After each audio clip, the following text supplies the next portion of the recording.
Sa 24 years old, sir, ano ang ma-recommend mong unahin na insurance? Sabi ni Madeline. Okay, this is a very good question. Okay lang ba, Madeline, na mag-sample tayo parang financial consultation? Diba? If you're okay with it, I'll be needing your full name and birth date. Yun lang naman. Full name and birth date so that we can have a quotation. But before that, I wanna ask again, hindi ako makapag-recommend kasi may mga favorite ako pero hindi ko alam kung yun ang bagay sa'yo. So before I recommend, I will ask, ano muna yung priority mo? Do you want, let me just show para mabasa ng lahat. Do you want life insurance or income replacement? Do you want income replacement? Let me just check. Pag nag-chat po kayo sa Facebook page ko, may automatic reply doon. So, ayun, papapiliin ka kung ano yung goal mo.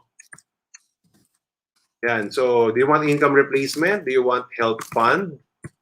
Do you want education for kids? Or do you want retirement? Yan. Pili ka. Okay, let me just show it here. Okay. Kayo po, type kayo dyan sa chat box, sa comment section. Type kayo. Let's have an interaction. Kung ikaw, yung papipiliin ngayon, ano yung priority mo? Kasi lahat yan gusto natin. Kung meron tayong pambili dyan, bakit naman hindi, di ba? Pero kung ikaw yung papipiliin ngayon, ano yung uunahin mo? Income replacement ba? In case of death, may kapalit na income for so many years. That's the purpose of life insurance. Healthcare funding, kung nagkasakit, may makukuha para hindi mo alalahanin kung saan mo siya kukunin. Education funding, makapag-ipon sa college education ng kids. Or retirement funding mo, para at least pag nag-retire ka at age 55, 60, 65, or 70. So, type mo dyan. Pili kayo dyan. Pili kayo. Pili kayo. Type kayo dyan. A, B, C, or D. Yan. So, comment kayo dyan sa comment section. Go. Sige.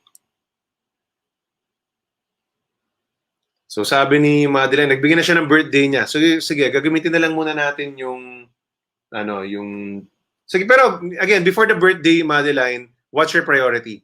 Income replacement ba? Healthcare funding ba? Education and retirement? You can also answer for yourself why. Bakit yun yung priority? Diba? Sabi ni Israel, meron na ako A and B. C for my 8 months old baby naman. Yan, tama, di ba? Pag nagiging parent na tayo, nagiging, kumbaga, nagbabago na yung priorities natin. Sabi ni Emerson, sir, savings din. Actually, yan yung number 5. For some, but I will call it long-term savings, letter E.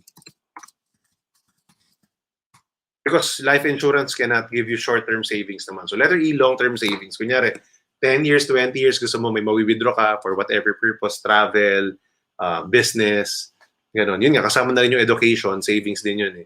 Then that's one. Right? So dagdag natin yan. Thank you for that recommendation.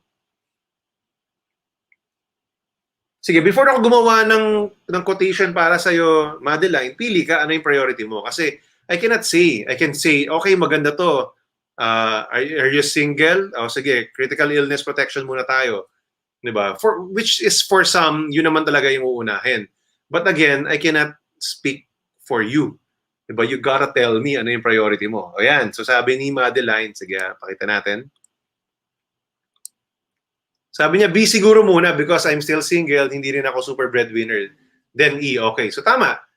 So, yun. Depende ngayon sa situation mo. Tama yung tanong, sagot mo, Madeline, di ba? For some na single pero sila yung breadwinner, baka A siya, yung income replacement. Pero for you, hindi naman ikaw yung major breadwinner, so malamang B nga yung sayo. So you have two options. Gusto mo ba yung, sabi nga ni Grace, depends on your goal. Okay, balik tayo. Gusto mo ba yung mas affordable ng konti, purely life insurance and critical illness protection? Diba? Kasi B yung sagot mo, healthcare funding.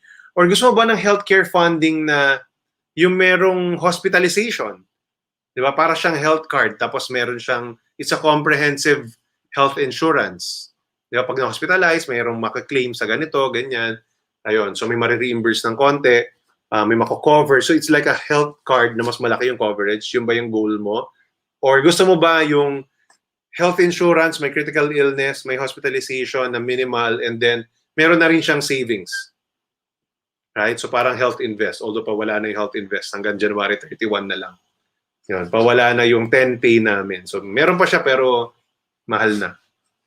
Ayun. So again, depende pa rin. Alin ba yung mas gusto mo? So first, Madeline, I'll show you yung AIA Critical Protect. This is one of my favorite products, if not the most saleable product for me.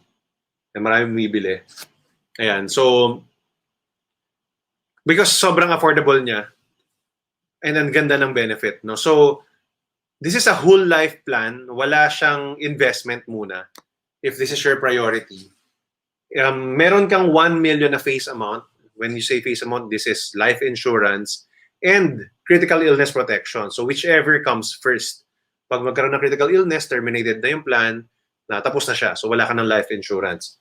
So that's why it's a good start, pero hindi ko sinasabing dapat ito lang yung meron kang insurance. Alright, so up to age 100 yung coverage, pati critical illness up to age 100. So we're actually first in the market to do that. It's good that other companies ginaya na rin kasi mas maganda, di ba, gumaganda yung mga products. Ayun. And then, meron siyang minor critical illness benefit in case maging minor critical illness and then na detect, kunyari, stage 1 cancer. Ayun. So, i-advance niya yung 250,000 or 25% of your coverage kasi you can get up to 5 million ito or 4 million. Bukod doon, meron siyang gender-specific cancer benefit in case maging, let's say, sa'yo female, so let's say, female cancer, pambabaeng cancer, ayan, additional 500,000. So magiging 1 million plus 500,000. Hindi yung pag hindi, alam mo yun, parang hindi niya kino-cover, let's say breast cancer. Hindi, covered yon kahit dun lang sa 1 million. May plus 500,000 pa siya for the gender-specific cancer benefit. So all in all, 23,382.50 kasama na yung Film Vitality membership fee. Now, for those of you who would want to ask ano si Film Vitality, I have a separate video for that dito sa YouTube. Right, so yun, 20 years to pay, fixed. Wala na masyadong tanong-tanong, yun na yun, straight to the point, 23,000 times 20, yun lang yung babayaran mo. So just like about 460,000, covered ka na ng 1 million.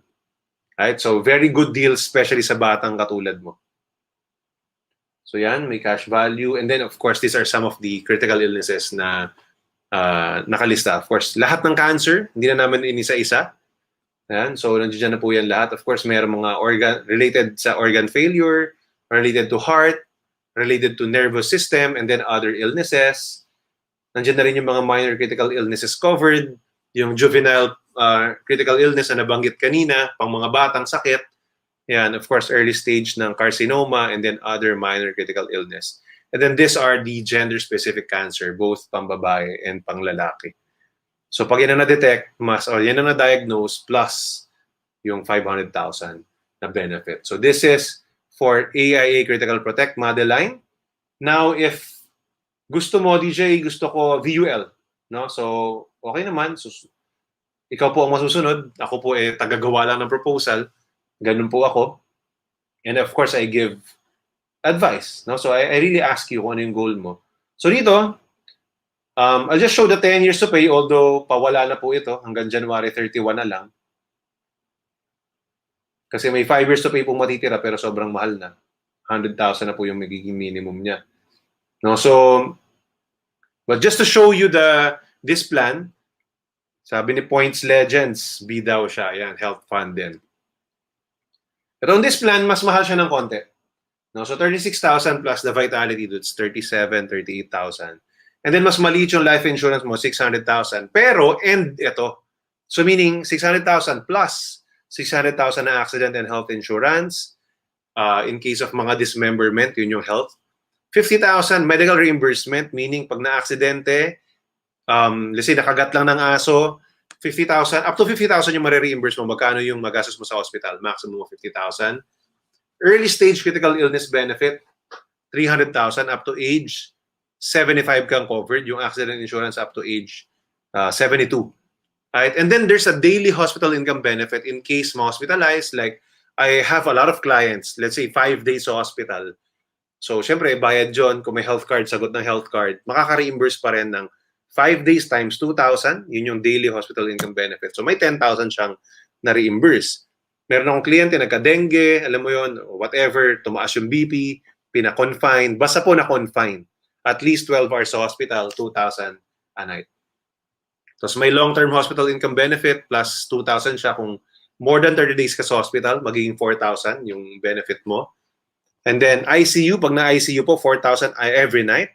And then outpatient treatment benefit. Kunyari nagpa-check up ka, tapos pina-confine ka within 14 days of your check-up, may 1,000 din yung reimbursement. Pati yung outpatient treatment after mo ma-confine, pinababalik ng doktor yan. No? Bakit ko alam na confine po ako dati? 2017. So parang tumaas lang yung mga vitals ko, tapos sabi, DJ, para i-test ka, magpa-confine ka na. Sabi ko, sige po. So 4 days ako sa hospital. Ayun. And then, waiver of premium for critical illness, yun din. Pag nagkaroon ng any critical illness or disability, mawi-waive na yung 36,000. You don't need to pay that for the next 10 years. Diba? Sa Film Life na yung naguhulog niyan, buhay pa rin yung policy mo, insured ka pa rin, and then, kumikita pa rin siya kasi VUL siya. Right? So, that's this policy. And then, of course, it grows. No? It has a growing fund. Pakita natin yung table.